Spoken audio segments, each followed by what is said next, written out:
وہ ڈر رہی ہے، وہ گھبرا رہی ہے، اور باہر کھڑے ریاستی بدماش اسے اتنی شدت سے گرفتار کرنا چاہتے ہیں، مانو یوں لگتا ہے جیسے اس نہتی لڑکی کو گرفتار کرنے کے بعد انڈیا کی سرزمین پہ پاکستان کا پرچم لہرانے لگے گا، مانو اسے گرفتار کرنے کے بعد اقوام متحدہ کے ڈیسکوں پہ دنیا کے بڑے بڑے لیڈرز پاکستان کے لیے تالیاں بجانے لگیں گے، مانو دنیا کی سب سے بڑی دہشت گرد یہ نہتی لڑکی ہے۔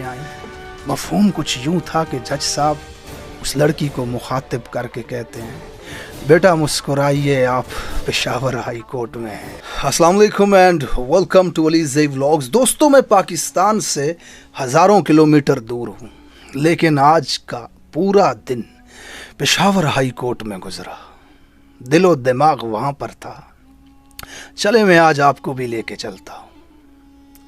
ایک لڑکی جو پچھلے 8 مہینوں سے ریاستی بدماشوں سے اپنے آپ کو بچاتی پھر رہی ہے،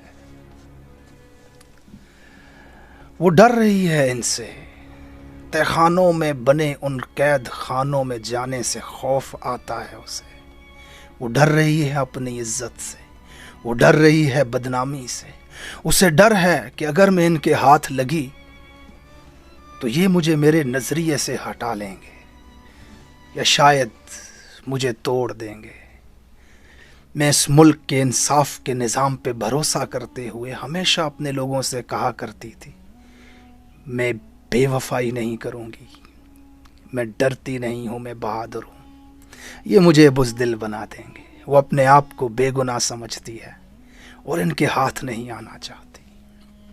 ریاستی بدماش پوری کوشش کرتے ہیں اسے پکڑنے کی، اور وہ کبھی اس کے در کبھی اس کے در ٹھوکریں کھا رہی ہے پاکستان کی گلیوں میں۔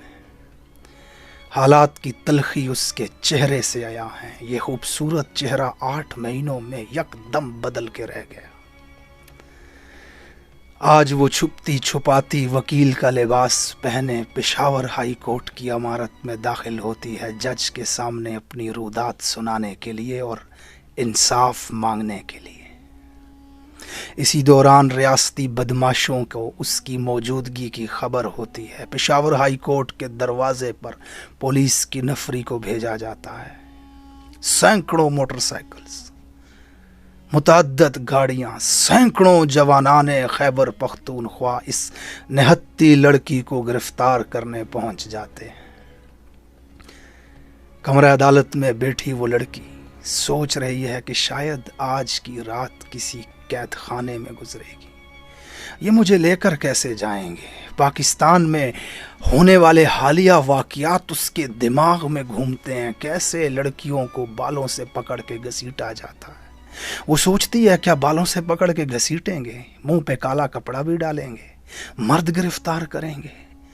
اچھا، رات کو قید خانے میں سوال کیا پوچھیں گے؟ کون آئے گا سوال پوچھنے؟ کون سا کیس ڈالیں گے؟ آنے والی کتنی زندگی جیل میں ہوگی؟ ضمانت بھی ہو پائے گی کہ نہیں؟ عدالت کے دروازوں سے گرفتار کیا جائے گا؟ یہ تمام منظر اس کی آنکھوں کے سامنے گھومتے ہیں، وہ ڈرتی ہے، گھبرا جاتی ہے۔ لڑکی ہے، نازک ہوتی ہیں لڑکیاں، معصوم ہوتی ہیں، اللہ نے بنائی ہی معصوم ہے۔ چھپکلی کو دیکھ کے چیخ نکل جاتی ہے۔ وہ ڈر رہی ہے، وہ گھبرا رہی ہے، اور باہر کھڑے ریاستی بدماش اسے اتنی شدت سے گرفتار کرنا چاہتے ہیں، مانو یوں لگتا ہے جیسے اس نہتی لڑکی کو گرفتار کرنے کے بعد انڈیا کی سرزمین پہ پاکستان کا پرچم لہرانے لگے گا، مانو اسے گرفتار کرنے کے بعد اقوام متحدہ کے ڈیسکوں پہ دنیا کے بڑے بڑے لیڈرز پاکستان کے لیے تالیاں بجانے لگیں گے، مانو دنیا کی سب سے بڑی دہشت گرد یہ نہتی لڑکی ہے، جسے گرفتار کرنے کے بعد پاکستان کے ادارے نہ جانے کون سا مارکا سر کر لیں گے۔ اتنی شدت سے گرفتاری کی کوشش، اور وہ نہتی معصوم لڑکی۔ اچانک کیمرے لیے کچھ لوگ اندر داخل ہوتے ہیں، اس سے سوال پوچھتے ہیں، وہ رونے لگتی ہے، اس کی آنکھوں سے آنسو چھلکنے لگتے ہیں، وہ ہاتھ جوڑتی ہے، وہ کہتی ہے کیا چاہتے ہو؟ مذمت کروانا چاہتے ہو؟ لو، میں مذمت کرتی، میں شہیدوں کی توہین نہیں کرتی، میں نے شہیدوں کی توہین نہیں کی، میرا بھائی شہید ہے وزیرستان میں، جا کے دیکھو 6 فٹ کی قبر ہے اس کی، میں عوام کی نمائندگی کرتی رہی ہوں، میں نے لیڈیز کے لیے اسپتال بنائے، خواتین کے لیے پارک بنائے، میرا حق ہے الیکشن لڑنا، میرا حق ہے آزاد رہنا، میں قاتل نہیں ہوں، میں دہشت گرد نہیں ہوں، میں بدماش نہیں ہوں، میں چور نہیں ہوں، میں نے پاکستان کے راز کسی کو نہیں بیچے، غرض اپنی بے گناہی کی ہر بات وہ کیمروں کے سامنے کہتی ہے۔ شاید کہ ان ریاستی بدماشوں کو ترس آ جائے، وہ روتی ہے، ہاتھ جوڑتی ہے، گڑ گڑاتی ہے، پورا پاکستان دیکھ رہا ہے، ہر شخص کی نظریں پشاور ہائی کورٹ پہ ہیں۔ وہ لڑکی عدالت سے باہر آنے سے انکار کر دیتی ہے۔ جج صاحب کو شاید تاخیر ہے، سنا ہے اسلام آباد کی کسی میٹنگ میں ہے۔ پولیس کھڑی انتظار کرے گی کہ اب نکلے گی تو پکڑیں گے، تب نکلے گی تو پکڑیں گے۔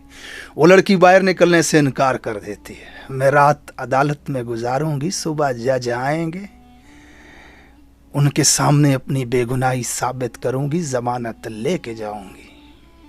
بستر منگوایا جاتا ہے عدالت میں، کھانا منگوایا جاتا ہے عدالت میں، لیکن اس کوفت زدہ ماحول میں کھانے کی کس کو پڑی؟ وہ جج کا انتظار کرتی ہے، خبر آتی ہے کہ جج صاحب تشریف لا رہے ہیں۔ اس گھٹن زدہ ماحول میں ہلکی سی ٹھنڈی ہوا کا ایک جھونکا محسوس کرتی ہے۔ وہ جج صاحب کمرہ عدالت میں داخل ہوتے ہیں، اپنی کرسی پہ بیٹھتے ہیں۔ نہتی لڑکی کا وکیل اٹھتا ہے دلائل دینے کے لیے، جج صاحب اسے اشارے سے روکتے ہیں اور پھر پہلا جملہ کہتے ہیں، بیٹی کو کھانا کھلاؤ، کیس بعد میں سنیں گے۔ پورے دن کے گھٹن زدہ ماحول کے بعد، ہاتھ جوڑنے، معافیاں مانگنے کے بعد، پولیس کی گاڑیوں کے سائرن سننے کے بعد، یہ راحت بھرا جملہ اس شفیق جج کی طرف سے۔ وہ لڑکی اپنے آنسوؤں پہ قابو نہیں رکھ پاتی، بچے کچے آنسو اس کی آنکھوں سے اس کے گالوں پہ بہتے ہیں۔ شاید ہچکیوں کے ساتھ کھانا کھایا ہوگا اس نے۔ عدالت کی کارروائی شروع ہوتی ہے، کیس سنا جاتا ہے اور پھر جج صاحب تاریخی جملے کہتے ہیں۔ میں وہاں موجود نہیں تھا، مگر عدالت سے جو خبریں آئیں مفہوم کچھ یوں تھا کہ جج صاحب اس لڑکی کو مخاطب کر کے کہتے ہیں، بیٹا مسکرائیے، آپ پشاور ہائی کورٹ میں ہیں، یہ میری عدالت ہے، یہاں آپ کو کوئی ہاتھ بھی نہیں لگا سکتا۔ اگر آپ کو پولیس پکڑے گی تو میں جانوں اور پولیس جانے۔ جج صاحب کے یہ تاریخی جملے وہاں موجود رپورٹرز اپنے پرچوں پر لکھتے ہیں۔ ہر شخص کے چہرے پہ خوشی اور مسرت آیا ہے۔ جس جرت اور بہادری کے ساتھ جسٹس ابراہیم اس دیہاتی لڑکی کو ضمانت دیتے ہیں، تاریخ کے سنہری پنوں میں یہ فیصلہ لکھا جائے گا۔ جج صاحب، ہم اپنی کتابوں میں، اپنی تاریخ میں، اپنی ڈائریوں میں آپ کا نام لکھیں گے۔ ہمارے بچوں میں سے کوئی اگر جوڈیشری میں جائے گا تو آپ کے واقعات اسے سنایا کریں گے، اسے موٹیویٹ کریں گے آپ کی باتیں بتا کر کے۔ جج صاحب اگر چاہتے تو باقی عدالتوں کی طرح یوں بھی کہہ سکتے تھے، کون ہے یہ؟ میں نے نہیں جانتا۔ نام کے ساتھ گل آتا ہے، حمید گل کی رشتہ دار ہیں کیا؟ درخواست پہ مجسٹریٹ کی مہر نہیں ہے، عدالت کا وقت برباد کر رہے ہیں آپ۔ یہ ڈائلاگ بازی ٹاک شوز میں جا کر کریے گا۔ پولیس ایک آزاد ادارہ ہے، لیکن جسٹس ابراہیم نے ایسا کچھ نہیں کہا۔ انہوں نے دیکھا یہ لڑکی نہ تو دہشت گرد ہے، نہ قاتل ہے، نہ چور ہے، نہ غدار ہے، یہ نہتی ہے، مظلوم ہے، بے بس ہے، اور باہر ظالموں کی فوج سے پکڑنے آئی ہے۔ میں یہ ظلم نہیں ہونے دوں گا، انصاف پہ مبنی فیصلہ کرتے ہیں۔ کہا جاتا ہے کہ وہ لڑکی شدید آنسوؤں کے ساتھ رو رہی تھی اور چہرہ مسکرا رہا تھا، شاید اس امید کے ساتھ کہ اس ملک میں اب بھی جسٹس ابراہیم جیسے ججز موجود ہیں جو انصاف پر مبنی فیصلے دے کر اس ملک کو آگے لے کر کے جائیں گے۔ کچھ یہ مناظر تھے آج پشاور ہائی کورٹ کے، سوچا آپ کو بتا دوں۔ اللہ تعالیٰ سے دعا ہے جسٹس ابراہیم جیسے لوگ ہی اس ملک کے اندر عدالتوں میں بیٹھیں، Thank you so much for watching this vlog.